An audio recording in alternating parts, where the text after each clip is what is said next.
Assalomu alaykum hurmatli qarindoshlar, yaxshimisizlar? Bugun 2-sentabr, seshanba. Bugungi leksiya bir kun kechib qoldi. Ba'zi qarindoshlar aloqa qildi, chiqmadi deb. Sizlarga rahmat. Saqlig'ingizga rahmat. Bugungi leksiyaning intayin qisqa bo'ladi. Oldi bilan dunyoning iqtisodiy vaziyatiga kelsak, Hindistondan tortib Turkiyagacha, Braziliyadan tortib Angliyagacha hamma yerdagidek iqtisod o'tgan faslda, ya'ni 2-faslda umumyuzlik bir chekinishni boshdan kechirgan gap. Bu albatta vaboning ta'siridan bo'layotgan ish. Bu to'g'risida shunday so'zlaydi. Ikkinchisi, Amerikaning siyosiy vaziyatida hozir Cumhuriyetçiler Partiyasidan Donald Trump yaqinda kuni Cumhuriyetçiler Partiyasiga vakolatan qaytadan prezidentlik nomzodiga saylandi. Albatta u vazifadagi odam, buning raqobatchisi Joe Biden. Xalq ra'yinimiş bir kundan bu yoqqa xalq ra'yini sinashdan qaragan vaqtda Joe Bidenga emas, balki Donald Trumpga bilet tashlaymiz deydiganlarning soni qo'lg'ishlarning soni sal eshiyotgandek turadi.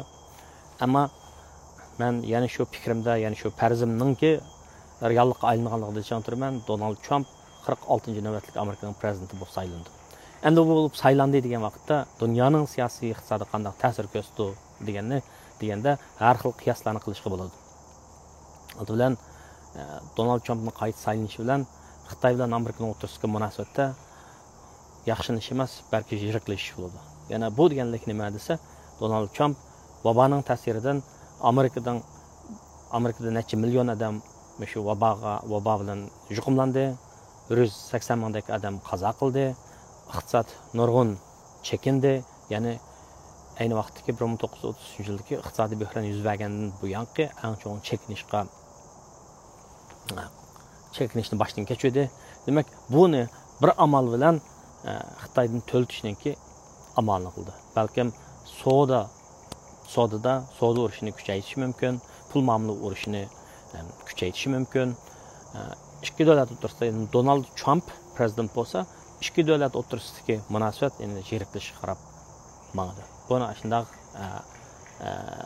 o'ylasak bo'ladi. Meningcha. Men o'zimning ko'z qarashimda emasman.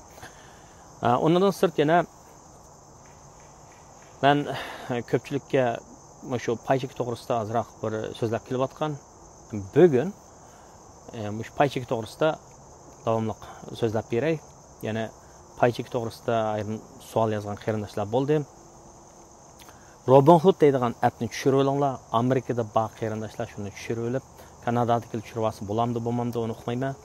Amerikadagilar tushirib olib, paychekinimda qarab biqib, agar o'shiq pulinglar, ishinchi pulinglar bo'lsa, azroq app qo'ysanglar hech nima bo'lmaydi. Chunki qog'oz pulni uyda tutib olsak, uning qimmati tushadi. Nima ish qilsa, pul paqalloq qildi emasmi? Narsalarning qimmati ishib boradi. Agar bankka qo'ysak, bankda 1%, 2% ulab jiqulab ketsa 20% shunday bir o'sim chiqadi.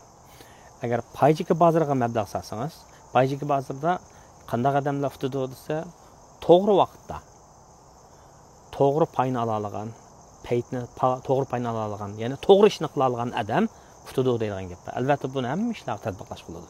Masalan, xato vaqtda, xato odamlar bilan aralashib qolsangiz, falokatga uchraysiz degan gap. Ya'ni zaboylavda aralashib qolsangiz, jigiringizni chataq chiqadi degandek bir gap.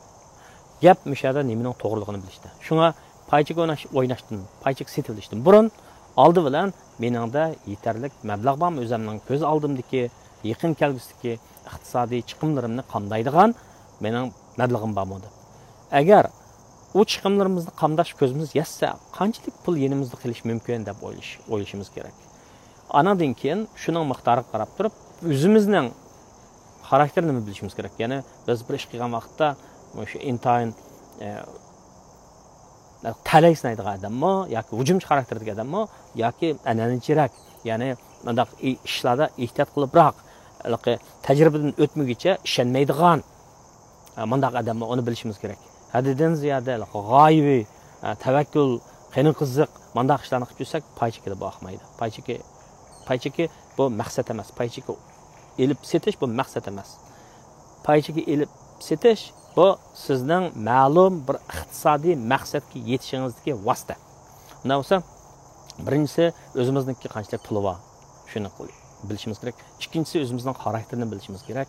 Ya'ni biz hayotda bir xil hujumchi xarakterdagi odammi yoki yengishlarga intilib boqadigan, tavakkul qilishga intilib boqadigan mandaq bir odammi yoki bo'lmasa biz bundaq ishlarga ehtiyot bilan qarab kishilar daryodan o'tgan vaqtda cho'kib ketsa, daryodan o'tsam bo'lmaydi ekan deb anandikin ko'rik izlaydigan odammi yoki bo'lmasa daryodan kim burun o'ta olsa shu qahramon bo'ladi ekan deb oldiga sakrab tushib yo cho'kib ketadigan yo uzib chiqadigan odammi.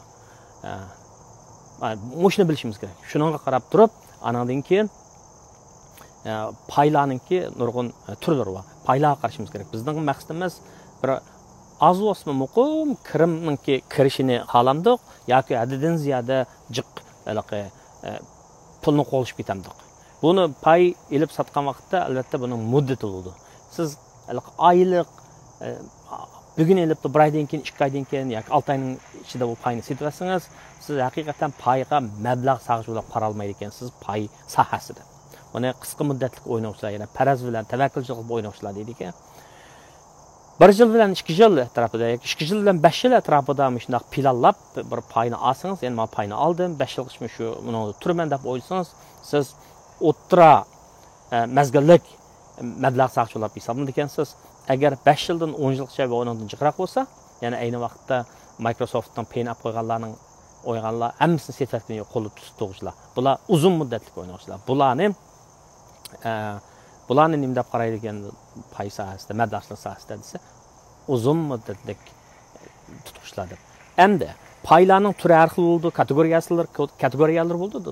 Bu paylarni elib sotgan vaqtda oldi bilan ma ikki xil tipdagi odamlar, ya'ni hujumchi xarakterdagi, talay sinab boqadigan odamlar, qaram deb qo'yamdiq odamlar bilan mavu ehtiyotchanlik bilan ish ko'radigan odamlar, konservativ odamlarningki paylarni elishidagi usuli tabakkir o'xshamaydi.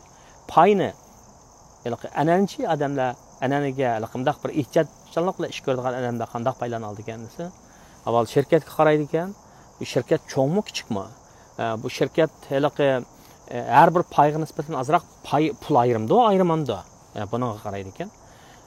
Anandan keyin bu shirkatningki mal setish yoki tijorat ahvoli qanday, pasillik payda ahvoli qanday, bunga qaraydi ekan. Ma nima cho desa, hujumchi xarakterlarga tavakkul qilganlar cho desa, bular kichik, yangi shirkatlarga. Ya'ni o'sish bo'shliqi, ya'ni payda ilish bo'shliqi cho'ng bo'lgan, shuning bilan birlikda xatar mana aytib cho'ng bo'lgan. Bizda bir gap bor-ku, yiqilsang otdan yiqil deydigan bir gap bor-ku. Ashnaqa odam. Otga minib yiqilsammi mayli deb otga mindigan odamlar qattiq chapidi. Shundami? Chapali manzilga burun boradi uchun tushib ketib qolsa qattiq yiqildi. Ammo eshakka nima qilganlar desa, asta yiqilsa bir yeri og'rib ketmaydi. Anadan keyin manzilga asti boradi. Shunga o'xshash, bu konservativ ananchi odamlarni paychik o'ynagan vaqtda uni eshakka minib safar qilgan odamlarga o'xshatsak, bu hujumchi xarakterdagi tavakkul qilib bundaq pay olganlarni otga minib tulparga minadigan yoki yavatga minadiganlar deb o'zgartsak, bundaq o'xshatsak, menimcha xatolashmaymiz deb tushunaman. Chunki pay sohasidami odamlarningki pay ilib sotgan, boy bo'lgan odamlarning har xil gaplari bor. Masalan, Warren Buffettning gaplari bor, 90 yoshga kirgan. Buning gibi var. Nima desa, hamma odam pay tushib ketdi deb qo'rqgan vaqtda sen qo'rqma. Hamma odam qo'rqmagan chaqda sen qo'rq deydigan bir gap bor. Mana bu gaplarningki ma'nosiga yetsak bo'ladi. Undan sirt yana bizning qo'limizda pul bo'lsa, pulni har xil usullar bilan saqlaymiz, masalan, naqd pul qilib qo'yamiz, bankda amonat qo'yamiz, CD, ya'ni Certificate of Deposit, ya'ni amonat qo'yganlik isboti. Buni ep qo'yamiz yoki nima olib qo'yamiz, moddiy ashyo olib qo'yamiz, muqimlik olib qo'yamiz. Chunki pul degan nima? Pul degan almashtirishning vositasi. Pul orqali biz o'zimizningki moddiy ehtiyojlarimizni, boshqa ehtiyojlarimizni qondira olamiz. Shunga pulni topgan bilan uni xajlashni bilmasak, yana tishimizning borida go'sht yemasak, yana u chaqda chataq. Jiq pulni tutilib, uni xajlamasak, u chaqda yana bahrlanmasak bo'lmaydi. Shunga tishingning borida go'sht yeydiganmi ba'zida to'g'ri. Yani atki o'pkadan bugun kesib yaxshi degan gapmi to'g'ri u deganlik kelgusiga diqqat qilmay, kelgusiga ko'ngil bo'lmay, hozirning o'zligidan hozirlan degan gap. Ya'ni Dalikardning kishilik falsafasiga o'xshab ketdi. Bugunning ishda yashadi. Lekin bugunni o'ylab, ertaga nisbatan planimiz bo'lmasa, ertaga nisbatan tadbirimiz bo'lmasa, ertaga ahvolimizning qanday bo'lishini hech kim uqmaydi. U chaqda yana xaralanib qolgan ish qildi. Shunga hayotda mayli paychika ilib setib olayli, yoki bo'lmasa hayotdagi ishlarga muayyan bir nimalarni, pozitsiyalarni tutayli. Cho'qim mo'tadil tavakkul qilgan yerda tavakkul qilib, ananikin ehtiyot qilgan yerda ehtiyot qilishni bilsak, bu paychikada yengilmaymiz. Paychikada jiq putur etmaymiz. Men ma qarindoshlarga bir necha avara nimeniki havo yo'llariningki paylarini ko'sib yezib qo'ygandim. Qarsam ular tushibdi. Ba'zilar tushgan chaqda aldaydi. Jiq ilib olmayli. Az ep qo'yayli. Andan uzun mezgil tutib turayli. Agar shirkat vayron bo'lib ketmasa, bu paylar bir chaqda oshadi. Ba'zi shirkatlar anikin yana bir narsa bor. Bankka pul qo'ysak o'sim chiqdi shundami? Demak, bankka bizga qarz, chunki biz pulni unga qo'ydik. Ammo paychikni setib olsak, biz shirkatga nisbatan ma'lum ig'dorchilik huquqiga ega. Shunga shirkatningki pay oshsa, biz jiq ochsa jiq pul topamiz. Ani shirkat pay ko'rsa bizga dividend deydi, uni beradi. Har bir payga 20 sent yoki bo'lmasa $20 yoki $1 degandek. Ba'zilar muqim faslda bir beradigan pulni debmi paychika setib oladi. Shu paychika olgan vaqtda avval shu o'zimizningki maqsadini bilishimiz kerak. Biz qisqa muddatda pul kerakmi? Yoki bo'lmasa uzun muddatda pul kerakmi? Bunda desam, pul har kuni kerak deb deydiganlar chiqdi, albatta. Ammo miqdorlashtirish kerak. Menga jiq pul kerak degandan, menga ya 1 million kerak, ya 100 ming kerak, manchalik vaqtda deb miqdorlashtirsak, oydinlashtirsak, ishlar texnik yaxshi bo'ladi. Degancha mo'shinchilik so'zlab turay, rahmat sizlarga.